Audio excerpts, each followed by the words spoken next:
Ihr seht das zum ersten Mal, was für eine gewagte Behauptung ich da aufstelle, oder? Ihr seid auf YouTube und ich sage, dass ihr zum ersten Mal ein Rezept seht. Das hat noch keiner gemacht. Jetzt muss eure Aubergine die gleiche Größe und Breite haben. Sie muss gleich dick sein. Das ist ganz wichtig. Dann schälen wir die Aubergine komplett. Ich glaube, dieses Rezept habt ihr noch nirgendwo gesehen. Wir schälen die Aubergine komplett. Ich schneide die Spitze ab, denn wenn ich die Aubergine hineinlege, soll sie so schwimmen können. Und wir schneiden sie fast alle in die gleiche Größe. Wichtig ist, wenn ihr das bei der Arbeit macht, müssen sie alle gleich groß sein. Aber wenn ihr zu Hause seid, muss es natürlich nicht so sein, als käme es aus der Fabrik. Wichtig ist hier, die Aubergine nicht von allen Seiten zu salzen, sondern zu warten, bis das Gerät fertig ist. Ich salze sie sogar noch mehr. Schaut mal, sie sollte überall gesalzen sein. Das Wasser sollte also herunterfließen. Wenn du eine halbe Stunde Zeit hast, lass das Wasser eine Stunde lang komplett ablaufen. Siehst du, wie Wasser tropft? Er hat das Wasser in genau einer Stunde aus der Aubergine abgelassen. Du kannst sogar noch länger warten. Schau, siehst du, dass das Wasser sich verfärbt hat? Ich habe es sofort weggegossen. Nach dem Abgießen werfe ich die Auberginen in die Schüssel und gieße sauberes Wasser über die Auberginen. Auch hier ist der Punkt, dass die Auberginen unter Wasser bleiben sollten und ein Deckel direkt darauf gelegt werden sollte. Die Auberginen bleiben also unter Wasser. Ich möchte, dass du 20 Minuten wartest. Lass uns ohne Zeitverschwendung mit der Zubereitung der Soße beginnen. Die Soße ist die Hälfte dieses Gerichts. Hast du die Möglichkeit, nimm eine Pfanne mit dickem Boden. Rührst du bis ganz nach unten durch?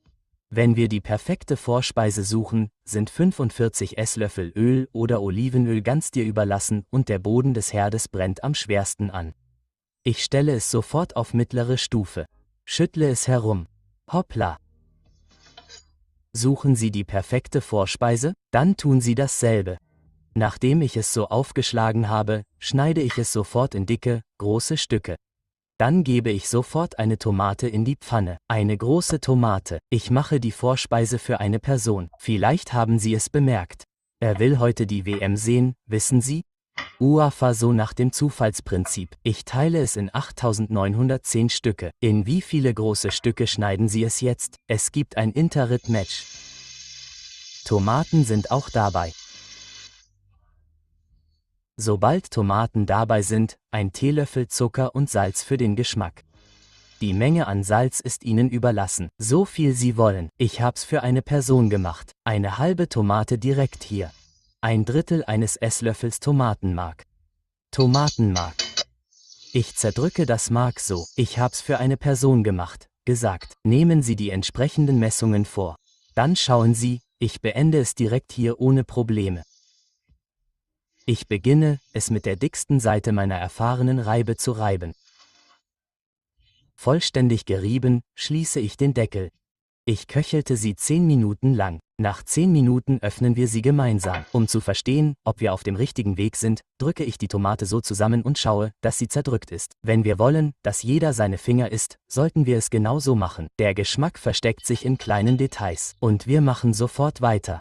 Ein Teelöffel Paprikapulver in Ihren Gewürzen. Ich verwende rote Paprikaflocken, aber ich verwende süße rote Paprikaflocken, nicht scharf. Wenn Sie möchten, können Sie scharfe verwenden. Ein Teelöffel, ein Drittel Teelöffel schwarzer Pfeffer. Das ist die ganze Würze. Nehmen wir ein Glas, damit keine Fragezeichen in den Köpfen der Leute auftauchen. Sagen wir, ein Glas Wasser. Übrigens sollte Morat Kabasi uns nicht mehr finden. Wir sind fertig mit ihm. Wir lassen ihn gehen. Lasst Aliko uns finden. Wir haben nichts mehr mit Marak Basi zu tun. Jagt ihn nicht. Wir brauchen jetzt nichts mehr mit dem Knochenstab zu tun. Ich gebe sofort die Hälfte dazu. Ich gehe mal nachschauen, weil ich noch nachschaue. Es braucht noch etwas heißes Wasser. Wir vermischen das mal so. Ich möchte, dass die stückigen Tomaten erhalten bleiben, denn die brauche ich. Deckel schließen, hintere Platte einschalten. Lass es langsam weitergaren. Ich möchte nicht zu viel Öl, deshalb verwende ich ein schmales Gefäß. Ja. Während das Öl heiß wird und unsere Soße darin kocht, müssen die Auberginen übrigens unbedingt trocken sein. Sie müssen ihr ganzes Wasser abtropfen lassen. Kühlbeutel, das erleichtert mir die Arbeit. Ich verwende einen Kühlschrankbeutel. Wenn du möchtest, kannst du das auch in einem Behälter machen. Aber so ist es viel einfacher, vor allem, wenn du viel machst. Ich habe einen Esslöffel mehr als das Mehl verwendet und möchte, dass es komplett fluffig wird. Damit es außen knusprig und innen saftig wird. Mal sehen. Das ist es. Das ist es. Und ich möchte, dass es das Wasser aufsaugt. Also, ich werde es jetzt mit offenem Deckel weitergaren. Wenn es wieder zu sich kommt, schmeiße ich die Auberginen dazu. Ich werde übrigens auch noch Paprika zum Dekorieren und Würzen verwenden. Ihr könnt jede Paprika nehmen, die ihr wollt. Die Paprika wird angebraten. Ich möchte nicht, dass sie sich verfärben, deshalb nehme ich sie so. Ich lasse das Öl ablaufen und die Farbe der Paprika bleibt grün.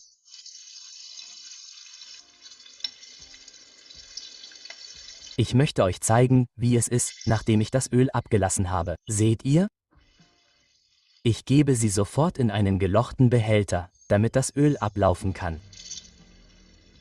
Sofort eine Knoblauchzehe. Ich möchte nicht, dass der Knoblauch wässrig wird, ohne ihn zu sehr zu vermischen, denn ich habe auch die Ecken genommen und genug Joghurt erhalten. Ich lasse ihn so warten, bis er an der Reihe ist. Ich kann auch einen Vorspeisenteller verwenden, aber ich werde einen Vorspeisenteller nehmen, der etwas größer ist als der Vorspeisenteller. Ich möchte euch übrigens zeigen, wie das Ganze aufgebaut ist. Es ist sehr scharf. Seht ihr, wie es sich zusammengezogen hat? Es ist unfassbar scharf. Was die Symmetrie betrifft, wenn wir dies und das so anordnen, wird es wahrscheinlich besser. Man muss es nicht so machen. Man kann es auch nicht machen, wenn man möchte. Dein Teller, ganz nach deinem Geschmack. Diese hier sind nur ein bisschen sauer. So, ja. Sehr wenig. Das am Anfang war zu viel. Sehr wenig. Das ist alles. Ich sage es noch einmal. Man kann es so dekorieren, wie man möchte. Nur weil ich es so dekoriert habe, heißt das nicht, dass man es so dekorieren muss. Ich habe Dill oben drauf gegeben. Man kann Petersilie dazugeben. Man kann alles nehmen, was man möchte. Ja. Wenn Sie mich fragen, wie es aussieht, finde ich, dass es wie ein Gemälde ist. Es ist fantastisch. Vor allem, wenn Sie es probieren, werden Sie es nicht glauben. Da Vinci, Picasso, Michelangelo, Ali Koç, steht auf. Euer Meister ist da. Es ist wirklich wie ein Gemälde. Jetzt können wir es probieren. Wissen Sie, wie es hier drin riecht? Ich werfe alles auf einmal rein. Aber ich mache das nie, damit jeder das Innere sehen kann. Sind sie gekocht oder nicht? Kannst du sehen, ob sie gekocht sind oder nicht? Ja, ich bin sicher, sie werden dir schmecken. Lass sie uns jetzt probieren. Was sagst du? Öffne deinen Mund. Woher weißt du das? Großartig. Ich sage nicht, dass es großartig oder so ist, wohlgemerkt. Einfach großartig. Ich werde etwas Joghurt hinzufügen. Ja, öffne deinen Mund noch einmal und sieh selbst. Wenn das passiert, wird meine Stimmung unglaublich. Schau mal, es gibt ein Teller-Intermatch. Ich unterstütze Teller. Ich unterstütze Südamerika. Ich unterstütze Südamerika. Ich unterstütze echtes Spiel. Yay. Ja, lass uns das noch einmal probieren. Freunde, die nichts von Essen verstehen. Wer sagt, dass wir gerade einen gebratenen Koi gemacht haben? Das haben wir bei unserem Hund gehört. Erinnerst du dich? Später aßen diejenigen, die ihren Hund aßen, ihre Finger. Sie geben es nicht zu. Aber die meisten Restaurants haben das Hunderezept komplett geändert und angefangen, es nach dem Rezept auf unserem Kanal zuzubereiten. Der Geist ist ein Knochenteam. Rechts haben Sie den Auberginenbeitrag vom alten Kanal vielleicht gesehen, aber jetzt sind wir hier. Gut gemacht an uns alle. Nochmals Grüße an alle. Denkt nicht, ich hätte euch vergessen. Die Herzlosen, die nur zuschauen und nicht abonnieren. Ich werde euch nie vergessen. Grüße an alle.